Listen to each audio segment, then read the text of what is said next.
Baik, Assalamualaikum warahmatullahi wabarakatuh. Salam bahagia untuk sahabat PK yang PKT-nya, teman-teman yang baik. Jadi di video pembelajaran ini akan disampaikan tentang dua materi pokok ya, teman-teman sekalian, yaitu tahapan bimbingan dan konseling, tahapan konseling individu, dan juga teknik atau keterampilan dasar dalam konseling. Nah, kenapa saya gabungkan menjadi satu? Karena materi ini bisa diintegrasikan ya, teman-teman sekalian. Jadi, biasanya tahap-tahap awal nanti ada keterampilan-keterampilan tertentu yang diimplementasikan, tahap inti ada keterampilan-keterampilan tertentu yang diimplementasikan, tahap akhir juga demikian. Di tahap akhir nanti ada tahap-tahap, ada keterampilan-keterampilan dasar yang diimplementasikan. Oke, itu sebagai kata pengantar saja ya, teman-teman yang baik. Jadi, ada tiga tahapan secara umum nih, teman-teman sekalian. Tahapan dalam konseling individu tahap awal, kemudian tahap pertengahan atau tahap inti, dan juga tahap akhir. Teman-teman yang baik, di tahap awal intinya adalah membina hubungan yang baik dengan melakukan komunikasi baik secara verbal maupun nonverbal. Nah, tahap awal ini membina hubungan baik, ini juga menentukan tahap-tahap berikutnya.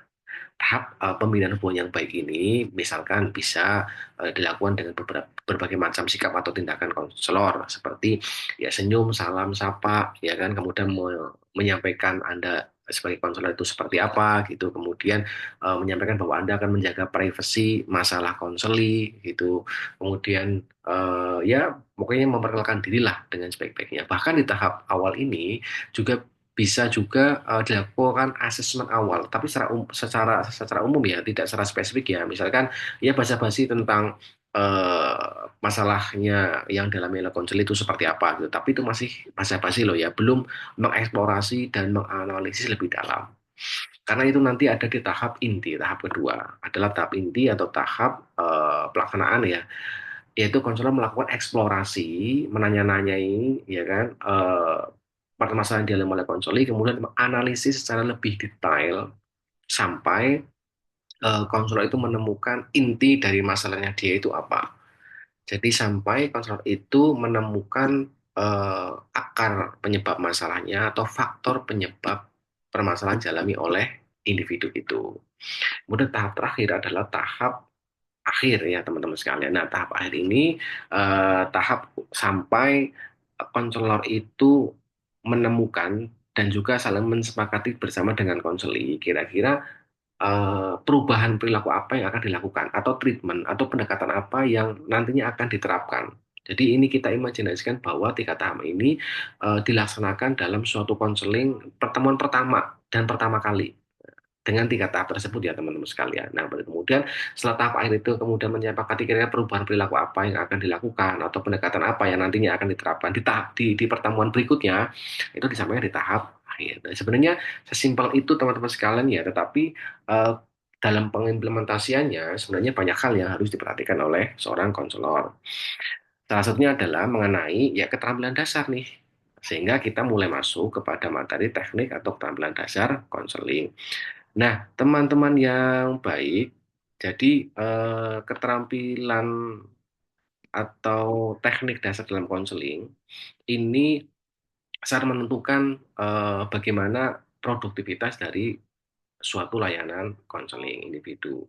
Teman-teman yang baik, biasanya ada beberapa hal yang selalu ada dan terkadang itu bukan sunnah ya, tapi kondisional. Jadi kalau itu diperlukan ya dilaksanakan, kalau tidak ya tidak, juga tidak ada masalah gitu loh.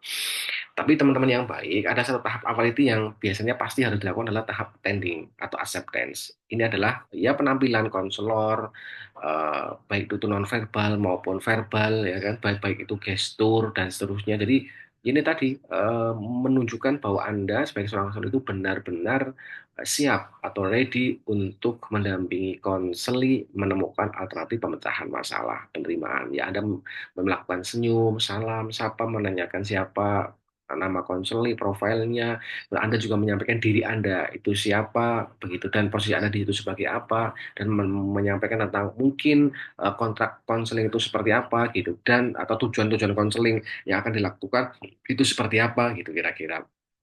Untuk penerimaan yang baik ini sampai nanti seorang konselor itu terlihat nyaman dan percaya bahwa Anda akan menjaga privasi dari konseling. Artinya adalah eksplorasi nih teman-teman sekalian. Nah, eksplorasi ini bisa masuk ke tahap pertama atau tahap kedua, teman-teman sekalian. Kalau eksplorasi itu hanya sekedar asesmen secara umum, maka dilakukan di tahap awal, tapi kalau lebih dalam, nanti di tahap kedua. Eksplorasi ini biasanya ada beberapa keterampilan seperti keterampilan bertanya atau open questions. Biasanya pertanyaan ini pertanyaan yang sifatnya terbuka ya, teman-teman sekalian. Seperti bagaimana, mengapa, itu segala-galanya yang nanti dilakukan untuk menggali perasaan, pengalaman, dan pikiran seorang konseling yang sedang punya masalah itu seperti apa. Sehingga, tapi ini juga teknik bertanya yang dilakukan oleh konselor itu juga perlu keterampilan khusus ya teman-teman. Jadi tidak hanya asal berbicara karena terkadang itu ada konselor juga yang tidak suka ngerasa dikepoin ya. Meskipun secara umum kita ya konselor itu yang ngepoin permasalahan konseli gitu kira-kira. Tapi eksplorasi di sini adalah ada keterampilan open questions, terutama kemampuan untuk mengemukakan pertanyaan terbuka. Oke, kemudian setelah konseli menyampaikan permasalahannya seperti apa, mungkin tentu orang punya masalah itu kan biasanya kan sedih ya. Kalau orang punya masalah tapi nggak sedih, nah itu kan jadi bahan pertanyaan. Tapi begini teman-teman sekalian, setelah itu kemudian empati. Empati ini secara referensi mengatakan bahwa empati adalah menempatkan posisi konselor seperti yang dialami oleh konseli. Tapi pada implementasinya tidak semudah itu teman-teman gitu untuk memahami apa ya untuk menempatkan posisi konselor seperti konseli sedihnya itu seperti apa maka ia butuh penjiwaan yang dalam tentu harus fokus ya dalam tahap pertama tadi sampai pertengahan menemukan empati ini harus benar-benar fokus nih kira-kira seperti itu. Nah, bukan hanya biasanya empati itu kalimatnya itu saya memahami apa yang Anda rasa biasanya. Tapi itu hanya secara kalimat ya. Tapi baik bukan hanya secara kalimat saja, tapi secara gestur, body language, face language itu juga harus menunjukkan bahwa Anda benar empati dengan apa yang dialami oleh konseling. Kalau konseling menangis, kalau Anda lawan jenis, maka Anda boleh apa ya namanya merangkul kalau Anda sesama jenis ya. Kalau lawan jenis kan nggak boleh ya teman-teman sekalian ya. Atau menyediakan tisu, kemudian ketika dia sedih, mimik Anda juga harus ya harus sedih, kira-kira seperti itu gitu. Harus empati lah, kira-kira seperti itu. Kemudian refleksi. Nah, refleksi ini teman-teman yang baik, ini agak mirip dengan para praise gitu sebenarnya. Tapi kalau untuk refleksi ini lebih apa ya, lebih dalam daripada para praise. Refleksi ini adalah suatu apa ya, suatu sikap konselor untuk memantulkan kembali atau kayak kayak cermin gitu ya, memantulkan kembali perasaan, pikiran dan pengalaman konseli yang dirasakan oleh konseli. Seperti misalkan dia menceritakan tentang suatu kesedihan, suatu cerita yang menyedihkan. Kemudian Anda memantulkan kembali, tapi dengan membawa kemungkinan perasaan yang dia rasakan seperti oh, berarti yang sedang Anda alami adalah ini, sehingga itu Anda ngerasa sedih banget ya karena mungkin jadi ada suatu hal yang lebih dalam daripada paraphrase. Nah, kalau paraphrasing ini kan seperti menyatakan kembali esensi. Jadi kayak hanya copy paste lah gitu, tapi tidak copy paste kalimat. Jadi dia mengatakan bahwa dia dia sedang mengalami trauma karena dia ditipu oleh temennya gitu loh. Dia cerita seperti itu, saya trauma karena saya habis ditipu oleh teman saya gitu misalnya. Tapi bukan kemudian Anda kalimatnya plak seperti itu ya. Itu. Intinya itu kalimatnya, tapi Anda menggunakan bahasa yang lain. Kenapa ini penting? Agar nanti si konsel Anda juga fokus dengan masalah apa yang Anda tahu ya, dan fokus dengan masalah apa yang sedang dialami oleh konseli, dan konseli pun merasa dihargai bahwa Anda ternyata sebagai konselor itu juga memperhatikan dan memahami apa yang disampaikan oleh konseli. Nah, kalau yang refleksi ini itu kan lebih dalam lagi. Jadi memantulkan kembali plus nanti Anda juga menyampaikan kemungkinan-kemungkinan perasaan yang sedang dihadapi. Gitu loh. Kalau dia dibohongi, berarti eh, ya Anda memang betul-betul mengalami suatu keadaan yang menyakitkan ya karena dibohongi itu kan pasti kita kecewa nah, gitu kira-kira seperti itu teman-teman. Itu refleksi. Kemudian ya nih, ini agak sunnah ya sharing of experience, tapi terkadang ini juga dalam satu hal itu penting ya. Ini berbagi pengalaman. Kalau kalau yang disampaikan permasalahannya oleh konsul itu kok ternyata Anda punya pengalaman yang sama atau Anda punya cerita lain yang sama, maka Anda bisa sharing. Tapi ini bukan adu nasib loh ya. Beda. Sharing of experience ini tujuannya adalah untuk memotivasi dan menunjukkan bahwa konselor itu mengalami suatu masalah itu, kesedihan itu tidak sendiri, ternyata ada temennya loh. Gitu kira-kira set of expectation. Ini jika diperlukan ya teman-teman sekalian. Tapi jika tidak diperlukan, maka tidak perlu disampaikan. Tetapi jika kondisi memungkinkan, maka ini juga penting untuk memotivasi konseling. Nah, konfrontasi ini juga apa ya namanya, boleh dikatakan kondisional ya. Jika nanti konsel itu di pertengahan pembicaraan kok ternyata dia tidak sesuai dengan prinsip awal yang sudah disepakati bersama, maka atau tidak sesuai dengan statement awal atau prinsipnya dia katakan dari awal, maka dikonfrontasi. Konfrontasi ini seperti memperdebatkan, tapi bukan debat seperti lomba, debat kusir ya teman-teman sekalian. Kayak kita boleh mengumpan balikan, kita boleh menanyakan kembali, loh katanya, misalkan ya, loh katanya tadi Anda merasa kecewa karena Anda telah dibohongi oleh teman Anda. Tapi kenapa Anda biasa saja dan terlihat happy ketika ketemu dengan temanmu yang membohongi? Berarti kan sebenarnya Anda apakah sudah benar-benar sudah bisa berdamai, misalkan lah ya kan. Nah, itu kan namanya kayak mau konfrontasikan, tapi dengan cara halus ya. Kita bukan sebagai seorang wasit yang menghakimi gitu, kita sebagai seorang teman. Jadi konfrontasinya pun dengan humanis.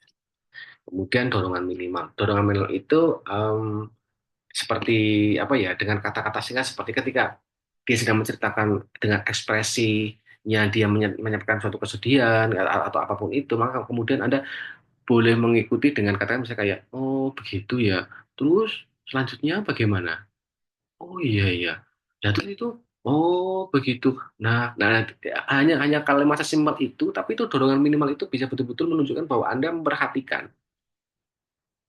Atau mungkin bisa ditambah dengan motivasi kecil, tapi tidak terlalu banyak-banyak ya. Tidak terlalu banyak-banyak Anda memberikan motivasi. Dorongan minimal itu bukan semacam Anda seorang motivator, menggunakan kalimat-kalimat yang banyak untuk memotivasi. Bukan, itu kalimat simpel. Kok cuma contohnya misalkan seperti tadi ya.